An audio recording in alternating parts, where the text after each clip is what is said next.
Hello dear students, welcome to science class. Hope so बच्चों, आप लोगों ने केमिकल फॉर्मूले सीख लिए होंगे अब तक, ठीक है, और लर्न कर लिए होंगे ionic symbols of positive ions and negative ions. So आज हम स्टार्ट करते हैं अपना लेक्चर विद द चैप्टर की इंट्रोडक्शन के साथ। ओके, सो सबसे पहले देखिए what is the name of the chapter. नाम क्या है चैप्टर का? Its name is chemical reactions and equations. तो सबसे पहले हम समझते हैं कि केमिकल रिएक्शंस क्या होते हैं। In 9th class you have studied about physical change and chemical change. Okay, physical change आप क्या जानते हो? The process, the change in which no new substance is formed. मतलब कुछ भी नया नहीं बनता है और उसकी प्रॉपर्टीज बिल्कुल भी चेंज नहीं होती हैं। For example, melting of ice. ठीक है, अगर आप आइस की मेल्टिंग को ऑब्जर्व करें तो वाटर है तो वो वाटर ही रहेगा। टियरिंग ऑफ पेपर, ठीक है, मेकिंग द सैलेड। तो such kind of changes are physical changes. अब केमिकल चेंजेस क्या होते हैं? जिनमें क्या बनता है? न्यू सब्सटेंस बनता है विद डिफरेंट प्रॉपर्टीज। मतलब उसकी प्रॉपर्टीज, न्यू सब्सटेंस की प्रॉपर्टीज जिनसे वो बना है उनसे डिफरेंट होती हैं। क्लियर? तो that is the chemical change. अब वो रिएक्शन, वो प्रोसेस जिसमें केमिकल चेंज होता है, that is known as chemical reaction. उसको हम कहते हैं chemical reaction. Okay, so definition I am repeating, the process involving a chemical change. Process involving a chemical change. Got it? That is जिसमें नया substance बनता है, that is the chemical reaction. अब देखो, कोई भी केमिकल रिएक्शन जब होती है, ठीक है, तो उसमें एक तो क्या होते हैं वो सब्सटेंसेस जो क्या करते हैं, अंडरगो अ चेंज, उनको हम क्या कहते हैं? रिएक्टेंट्स। तो रिएक्टेंट्स क्या हो गए? Substance that undergo change.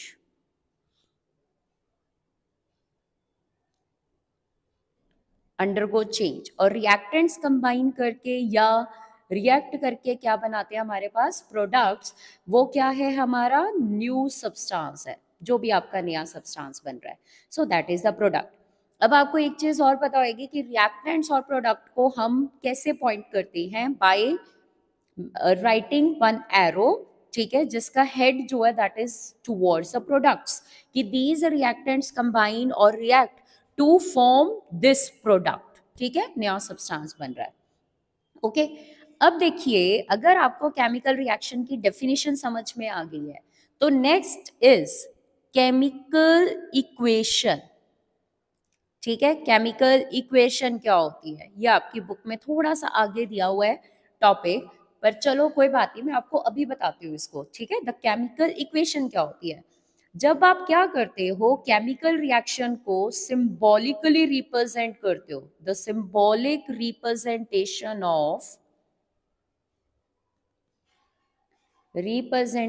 Of chemical reaction. जब आप किसी भी केमिकल रिएक्शन को सिंबॉलिकली रिप्रेजेंट कर देते हो ना बेटे, उसको हम केमिकल इक्वेशन कहते हैं। ठीक है, अब देखो, जब भी हम कोई केमिकल रिएक्शन लिखते हैं, अब देखो साइंटिस्ट ने पता क्या सोचा? साइंटिस्ट को लगा कि अगर मैं इन वर्ड्स इतनी बड़ी बड़ी चीजें लाइनें बना के मेंशन करूं कि ये और ये सब्सटेंसेस रिएक्ट किए हैं, ठीक है, या कार्बन की ही कंबशन हुई है, बर्निंग हुई है, या ऑक्सीजन के साथ रिएक्ट किया तो इसने कार्बन डाइऑक्साइड बनाया, तो उनको लगा क्यों ना हम इनको इक्वेशंस फॉर्म में लिख के दें। ठीक है, तो केमिकल रिएक्शन को ना आप दो तरीके से लिख सकते हो। One, in terms of words, ठीक है, जिसको हम कहते हैं वर्ड इक्वेशन। ठीक है, and one in terms of symbols. In terms of symbols, ठीक है, एंड फॉर्मूले। तो इसको आप क्या कहते हो? इसको आप कहते हो केमिकल इक्वेशन। ये आपकी केमिकल इक्वेशन बन जाएगी जब आप सिंबल्स की फॉर्म में लिख रहे हो। ठीक है, और जब आप वर्ड की फॉर्म में लिख रहे हो तो वो आपकी क्या बन जाएगी? वर्ड इक्वेशन बन जाएगी। ओके, ऑलरेडी मैंने लिख दिया था। Got it? ठीक है, तो अभी तक देखिए जरा, आप रिव्यू करिए हमने क्या क्या किया है।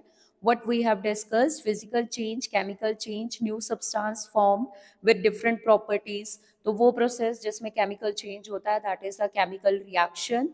रिएक्शन में जो substance undergo the change known as the reactants, ठीक है, और अदर वंस जो होते हैं, जो नया सब्सटेंस बनता है उसको हम क्या कहते हैं, प्रोडक्ट्स कहते हैं.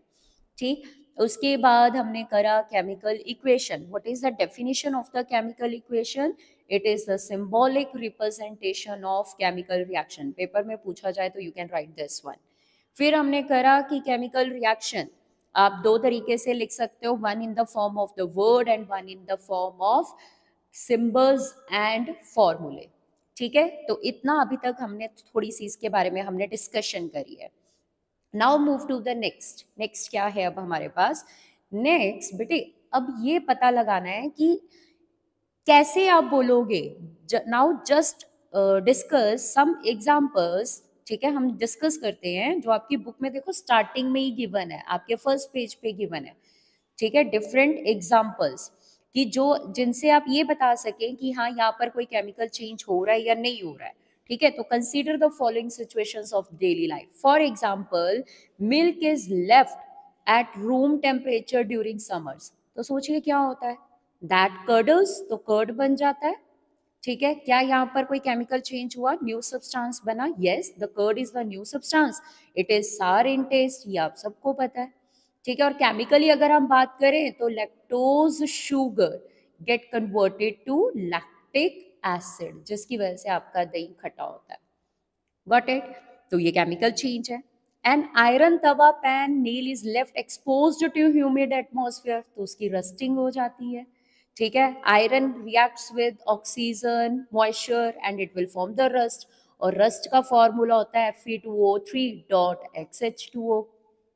ठीक है, that is the rust. Grapes gate fermented, 8th में पढ़ा हुआ है आपने, फर्मेंटेशन. ठीक है, एनारोबिक रेस्पिरेशन जिसमें glucose get converted to alcohol. ठीक है, ग्लूकोज किस में कन्वर्ट हो गई, एल्कोहल में, नया सब्सटेंस बन रहा है. The food is being cooked, क्योंकि आप उसको क्या कर रहे हो, अगर if you are just mixing the dry ये अपने स्पाइसेस, ठीक है, और ड्राई दाल, बस इन्हीं को ऐसे मिक्स कर दो और इनको कोई हीट ना करो. ठीक है, तो कोई उसमें चेंज आएगा? No. If you are going to heat it, आप उसको हीट कर रहे हैं, आप उसमें पानी डाल रहे हो, तो उनकी कॉम्पोजिशंस क्या हो रही है, चेंज हो रही है. ठीक है, उसका टेस्ट चेंज हो रहा है. तो आपकी ये जो आपके सॉल्ट्स हैं, है ना, जितने भी आप उसमें स्पाइसेस डाल रहे हो, that get mixed with each other. तो food is cooked, that is also a chemical change. Okay, the food gets digested in our body, वो तो आप बोलते ही हो. द कम्प्लेक्स न्यूट्रिएंट्स जो हैं, ठीक है, दैट गेट, डाइजेशन का मतलब ही क्या होता है, that get converted to simplified forms, absorbable form. The last is the we respire. Respiration क्या होती है, it is the oxidation of the glucose, या फिर जो भी आपने फूड खाया, जो एनर्जी गिविंग फूड है, उसमें जो आपका ग्लूकोज है, ठीक है, जो आपका सिंप्लीफाइड फॉर्म में बना है, जब उसकी ऑक्सीडेशन होती है तो इट विल गिव्स एनर्जी. तो ये क्या देता है आपको, एनर्जी देता है. ठीक है, तो that is the chemical change.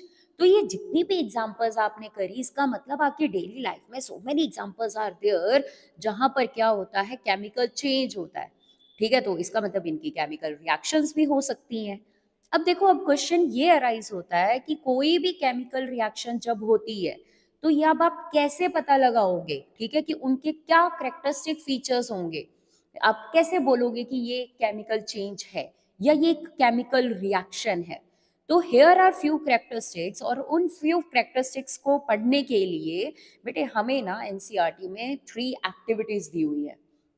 ठीक है, और ये एक्टिविटीज अभी तो हम जस्ट रीड कर लेते हैं. ठीक है, I will try to link the short videos of these activities in the description box.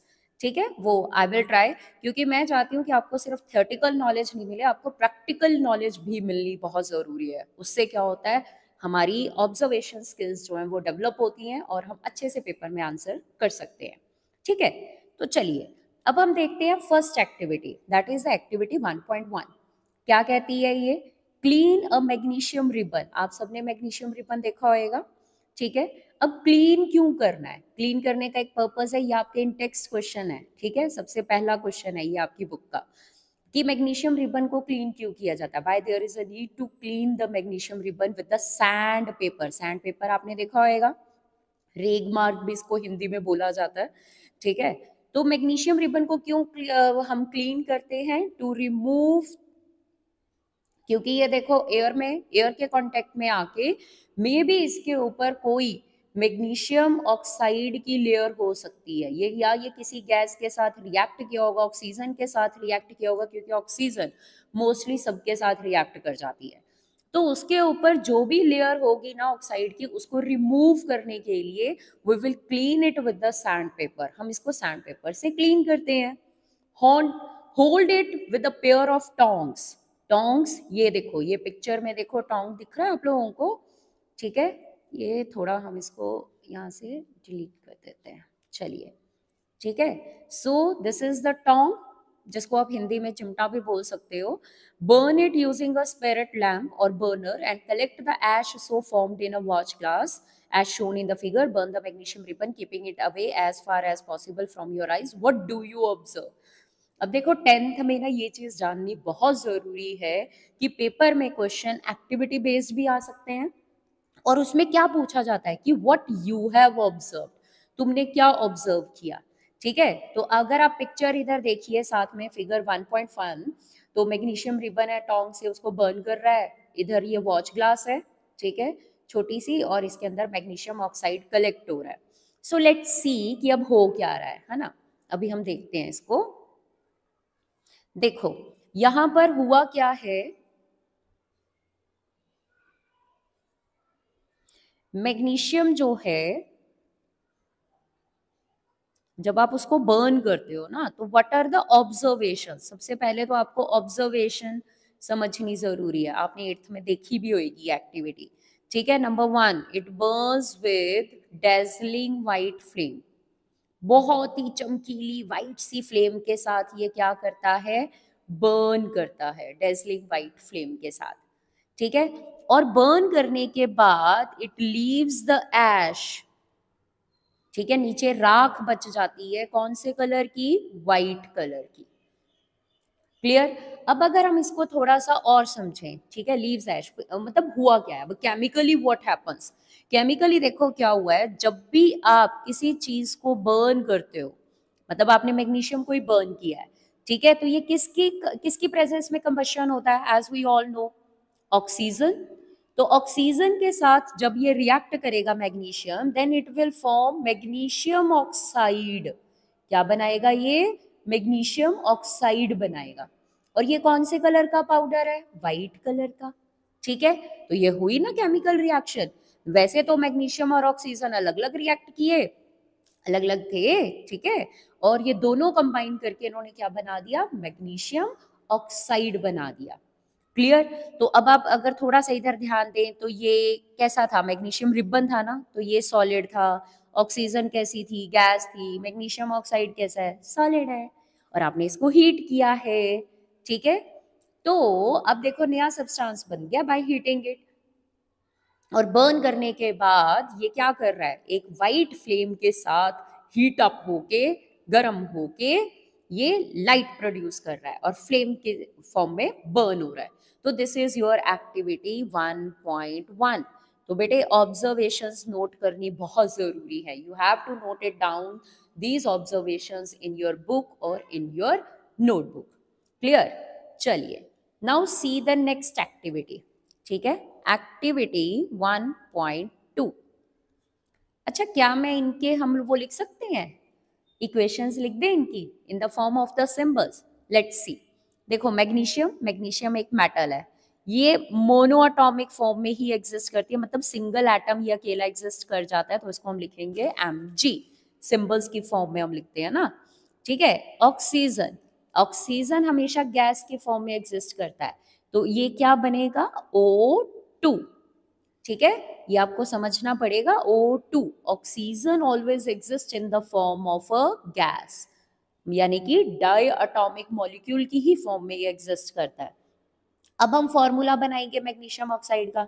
देखो अगर आपने आयनिक सिंबल्स लर्न कर लिए होंगे तो Mg2 पॉजिटिव होता है, O2 नेगेटिव होता है, 2 2 कैंसिल, तो क्या बन गया MgO।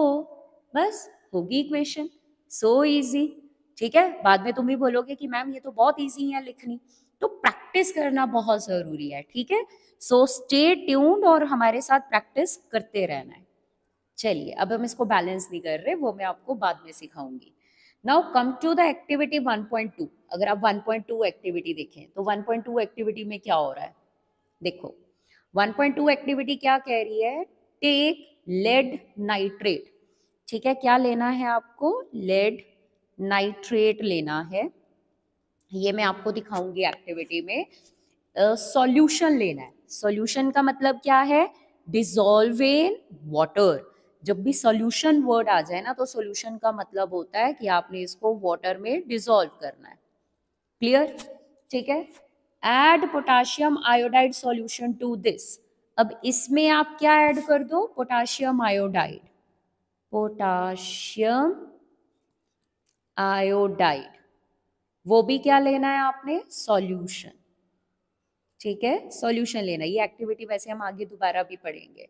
Then what do you observe, देखो इन्होंने पूछा हुआ है व्हाट डू यू ऑब्जर्व। ठीक है, ये ऑब्जर्वेशन तो अब आप एक्टिविटी में ही नोट डाउन करोगे, है ना, ऑब्जर्व करोगे। पर चलो अब हम इधर पढ़ तो लेते हैं। लेड नाइट्रेट और पोटाशियम आयोडाइड जब दोनों एक दूसरे के साथ मिक्स करेंगे, सो बेटे आपको बहुत ही खूबसूरत, बहुत ही ब्यूटीफुल येलो कलर्ड के, ठीक है, येलो कलर का प्रेसिपिटेट नजर आएंगे। अभी अगर आपको ये नहीं समझ में आएगा ना प्रेसिपिटेट क्या होते हैं, ये आपकी नेक्स्ट है टाइप ऑफ द रिएक्शन, मतलब बुक में आगे है।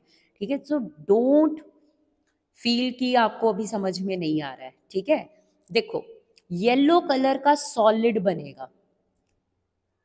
ठीक है, बस इतना समझ लो, येलो कलर का सॉलिड सब्सटेंस बनेगा, बहुत ही खूबसूरत।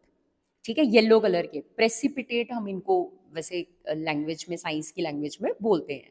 अब आप देखो लेड नाइट्रेट, जब आपने सॉल्यूशन बनाया ना, तो ये कलरलेस है। सोल्यूशन कलरलेस है, मतलब पानी में मिक्स करने से।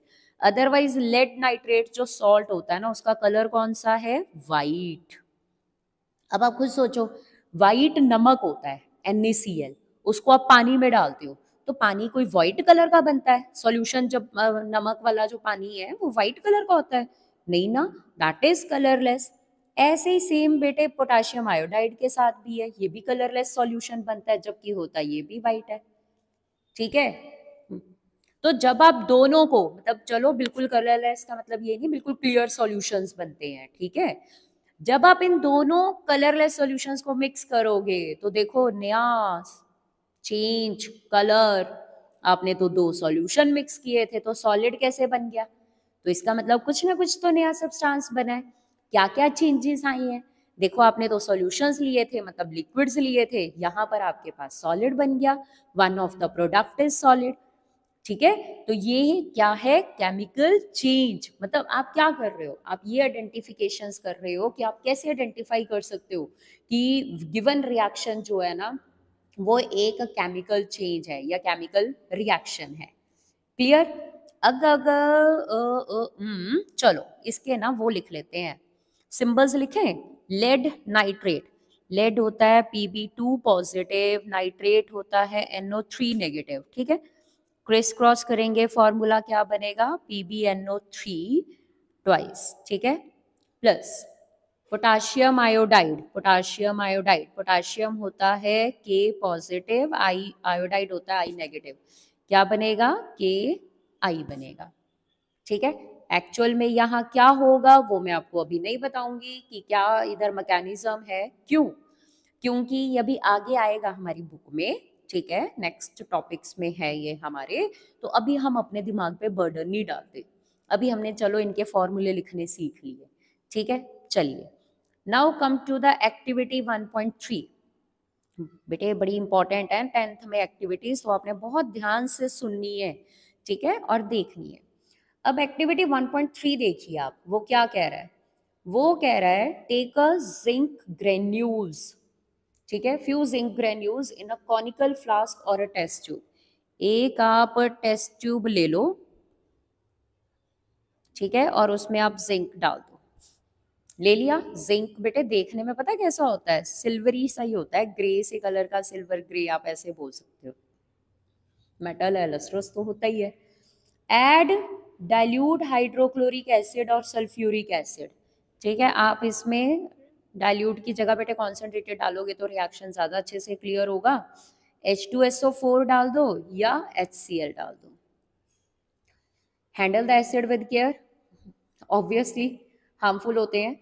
Do you observe anything happening around the zinc granules? अब आप क्या देखोगे जब आप ये रिएक्शन ऑब्जर्व करोगे ना, तुम देखोगे कि ये जो जिंक ग्रैन्यूल्स है ना, इनके आसपास तुम्हें बहुत सारे गैशियस बबल्स नजर आएंगे।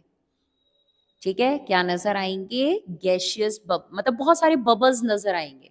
अब देखो बबल्स बन रहे हैं तो दैट मीन्स गैस प्रोड्यूस हो रही होगी। अब तुम कैसे उसको आइडेंटिफाई करोगे? पर देखो अब इसमें नेक्स्ट क्या कह रहा है, टच द कॉनिकल फ्लास्क और test tube, is there any change in temperature? मतलब ये हमें हिंट दे रहा है कि यहाँ पर कुछ ना कुछ तो चेंज होने वाला है टेम्परेचर में। ठीक है, आपने इसको देखो हीट नहीं किया, पर फिर भी आप पता क्या ऑब्जर्व करोगे कि यहां से आपकी बाहर से टेस्ट ट्यूब जो है ना वो कैसी हो गई है, गर्म हो गई है। It is hot. मतलब हॉट होने का मतलब क्या है कि आपने तो यहाँ हीट दी नहीं, पर हीट ये क्या कर रहा है, रिलीज कर रहा है। तो यहाँ पर टेम्परेचर में भी चेंज आ रहा है, ये बोल सकते हैं हम। दूसरी चीज, यहाँ कुछ ना कुछ गैस प्रोड्यूस्ड हो रही है इस केमिकल रिएक्शन में। Clear? Now how we are going to identify the gas is produced, कौन सी है, कौन सी गैस है? अगर मैं आपको बताऊं ना, बुक में तो चलो अभी नहीं दिया हुआ है, यहाँ पर गैस प्रोड्यूस्ड हो रही है, दैट इज हाइड्रोजन। ठीक है, और हाइड्रोजन गैस को कैसे आइडेंटिफाई करते हैं कि अगर आप इसके पास कोई बर्निंग मैच स्टिक लेके आओ तो क्या होता है, आपने 8th में पढ़ा हुआ है अगर आपको ध्यान में है तो, बर्निंग मैच स्टिक लेके आओ तो it burns with, gas burn करती है किसके साथ, पॉपिंग साउंड के साथ। The gas Burns with popping sound. Clear? ठीक है, अब चलो हमने 3 एक्टिविटीज तो पढ़ ली बुक की। ठीक, अब हम अगर इधर इसको रिएक्शन की फॉर्म में लिखेंगे तो बेटे अगेन जिंक मेटल है, मोनो एटॉमिक फॉर्म में ये एग्जिस्ट करता है। मोनो एटॉमिक फॉर्म में मतलब अकेला एटम भी स्टेबल है ये। तो जिंक रिएक्ट कर रहा है किसके साथ, H2SO4 के साथ। अगर आपको थोड़ा सा 8th का याद हो तो जब मेटल्स रिएक्ट करती हैं ना एसिड्स के साथ, तो it is a type of which reaction, displacement. ठीक है, displacement. Now zinc is more reactive. ठीक है, जिंक जो है ना, this is more reactive than that of hydrogen, तो इसको डिस्प्लेस कर देगा। तो कौन सी गैस निकली, हाइड्रोजन, और हाइड्रोजन H2 की फॉर्म में ये एग्जिस्ट करता है, गैस बोल रहे हो ना। ठीक है, तो और Zn और SO4 को इकट्ठा लिख दो, कैसे फॉर्मूला बनाओगे, Zn2 पॉजिटिव होता है, SO4 2 नेगेटिव होता है, तो 2 2 कैंसल हो गया बेटे, क्या बन गया, ZnSO4। ठीक है, तो आपके पास सॉल्ट जो यहाँ बनेगा दैट इज ZnSO4, और साथ में बनेगी हाइड्रोजन गैस। अब देखो इन एक्टिविटीज को पढ़ने का पर्पस क्या है, करने का पर्पस क्या है, करने का पर्पस ये है कि from above 3 activities we can say that any of the following observation, ठीक है, help us to determine whether a chemical reaction has taken place, कि केमिकल रिएक्शन हुआ है। और वो क्या क्या है चेंजेस, क्या क्या है, आपने क्या क्या देखा है, change in state, solid liquid को रिएक्ट कर रहे हो, गैस प्रोड्यूस्ड हो रही है। चेंज इन कलर, दो कलरलेस सॉल्यूशंस को मिक्स कर रहे हो तो कुछ कलर्ड प्रेसिपिटेट बन रहे हैं, है ना। Evolution of the gas, gas release हो रही है। चेंज इन टेम्परेचर, जैसे अभी आपने 3rd केस में देखा, ठीक है, the test tube becomes hot. तो ये सारी ऑब्जर्वेशंस आपको क्या बता रही हैं कि इस कोई भी केमिकल रिएक्शन होगा ना बेटे, कोई भी केमिकल चेंज होगा, उसमें ये आप इनमें से 1 या 2 चेंजेस तो देखने को मिलेंगे ही मिलेंगे। ठीक है, सो अभी तक हमने कितना कर लिया वो हम एक बार थोड़ा रिव्यू अगर करें, ठीक है, तो जल्दी से आप नजर मारिए। वर्ड इक्वेशन तक मैंने आपको करा दिया था, फिर हमने एक्टिविटी करी, मैग्नीशियम की बर्निंग, मैग्नीशियम बर्निंग, ठीक है, it burns with dazzling white flame, leaves the white ash, magnesium oxide, ठीक है, हीट कर रहे हो आप, lead nitrate, potassium iodide, yellow colour के प्रेसिपिटेट, ठीक है, फिर जिंक विद सल्फ्यूरिक एसिड। तो और लास्ट में आपने जो अपने चेंजेस किए, क्या क्या चेंज किया जल्दी से रिकॉल करेंगे। One is change in state, और बताओ, change in colour, change in temperature, ठीक है, एंड एवोल्यूशन ऑफ गैस। चलिए, तो आज का लेक्चर थोड़ा बड़ा हो गया, पता नहीं आने वाले भी कितने बड़े हो जाएंगे, बट इट्स ओके, आप इसको आराम से ध्यान से सुनिए, ठीक है, समझिए। होप सो कि आपको ये अच्छा लगेगा, वीडियो आपको समझ में हेल्पफुल रहेगी, ठीक है, आपको समझ आएगा। चलिए, so okay, take care, bye bye.